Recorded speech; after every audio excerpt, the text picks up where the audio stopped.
hashtag 086, Apocalipse, estudando as profecias. Finalmente, ao se encerrar a quarta trombeta, vemos a extinção daquela ilustre Assembleia, o Senado Romano. A cidade que governa o mundo foi conquistada. Dizia que a irrisão da grandeza humana por um eunuco Narses, sucessor de Belisário. Ele derrotou os godos em 552, acabou a conquista de Roma e selou o destino do Senado. Edward Bishop Elliot foi um clérigo, pregador e escritor pré-milenar inglês. Nas suas, entre aspas, Horas Apocalípticas, volume 1, página 357, daí em diante, fala de cumprimento desta parte da profecia, na extinção do Império do Ocidente, com as seguintes palavras. Assim se estava preparando a hecatombe final, que traria a extinção dos imperadores e do Império do Ocidente, Império Romano do Ocidente. A glória de Roma já estava extinta há muito tempo. Suas províncias tinham se destacado dela uma a uma. O território ainda possuía, tornaram-se apenas um deserto. Suas possessões marítimas, sua frota e comércio estavam aniquilados. Pouco mais lhe restava do que títulos vãos e insígnias de vã sabedoria. E chegava agora o tempo de estas próprias leis serem desonrosamente arrancadas. Bom, isto é a grande lei do retorno, né? Aqui se faz, aqui se paga, como diz o povo. Bom, era a hora da extrema humilhação para o Império Romano. Uns 20 anos depois, ou mais, a morte de Átila, e menos ainda da morte de Genserico, antes da sua morte visitou e assolou a cidade eterna, Roma, né? Uma das suas expedições marítimas de pilhagem, e assim preparou ainda mais a sua consumação iminente por esse tempo.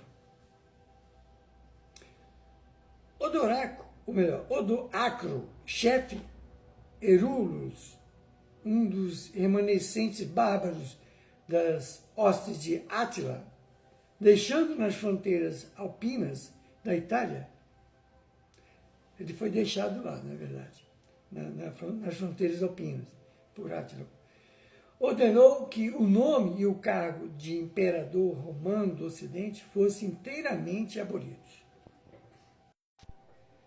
E as autoridades se curvaram submissamente e humildemente. O último fantasma do imperador, cujo nome Rômulo Augustulus, representava bem o contraste entre a glória passada de Roma e a sua presente degradação, e assim finalmente abdicou.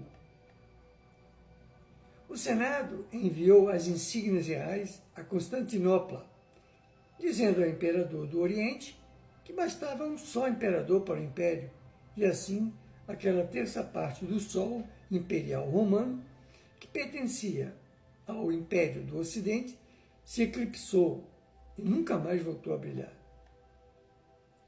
Digo, aquela terça parte do seu orbe que pertencia ao Império do Ocidente, porque a fração apocalíptica é literalmente exata. No último acordo entre as duas cortes, todo terço e lírico foi abandonado a divisão oriental. Deu-se assim, no Ocidente, a extinção do Império. Desceu a noite, apesar disso, porém, deve ter-se em mente que a autoridade do nome romano ainda não tinha cessado por completo. O Senado de Roma continuava a reunir-se, como de costume. Os cônsules eram nomeados anualmente, um pelo imperador do Oriente, outro pela Itália de Roma. O próprio Odoacro governou a Itália com o título de patrício, que lhe fora conferido pelo imperador do Oriente. Se olharmos para as mais distantes províncias do Ocidente, ou pelo menos consideráveis distritos dela, o laço que as unia ao Império Romano estava completamente aniquilado. Havia ainda certo posto que muitas vezes tendo reconhecimento da suprema autoridade imperial. Um arrasamento, uma profecia cumprida à risca. A lua e as estrelas podiam parecer ainda brilhar sobre o Ocidente, com pálido reflexo da luz. No curso, porém, dos acontecimentos históricos, que rapidamente se sucederam nos seguintes meio século, estas mesmas foram extintas. O ostrogodo Teodorico, ao destruir os Érulos, ou Érulos, e o seu reino em Roma e Ravenna, governou a Itália de 493 a 526, como soberano independente. Mas, quando Belisário e Narses conquistaram os ostrogodos a Itália,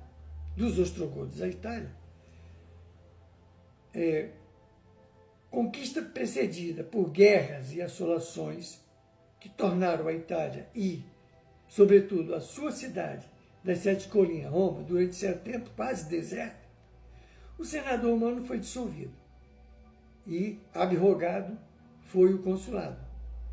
Além disso, a independência dos príncipes bárbaros das províncias do Ocidente em relação ao poder imperial romano se tornou cada vez mais distintamente averiguadas e compreendidas. Decorrido mais de meio século, na verdade 75 anos, de calamidade, mais de meio século e meio, quase sem par na história das nações, a frase de Jerônimo, frase moldada sobre a própria figura apocalíptica do texto, mas prematuramente pronunciada por altura da primeira tomada de Roma por Alarico, podia considerar-se por fim cumprida. Daí surgiu a célebre frase latina sobre este acontecimento, clarissimum terracum lumen extinctum est. E a tradução é essa: extinguiu-se o glorioso sol de Roma. Terríveis como foram as calamidades sobrevindas ao império das primeiras incursões destes bárbaros, foram relativamente pequenas em comparação com as calamidades que se haviam de seguir. Foram apenas as primeiras gotas de chuva que precederam a tempestade que em breve havia de se desencadear sobre o mundo. As três restantes trombetas são ensobradas por uma nuvem de um mau presságio, como vamos ver pelo versículo seguinte, o versículo 13. Quem diria que Roma, a orgulhosa Roma, teria esse fim tão trágico dentro da lei do retorno, né? Então, na próxima hashtag, vamos começar o capítulo 8, versículo 13, que eu me referi agora acima.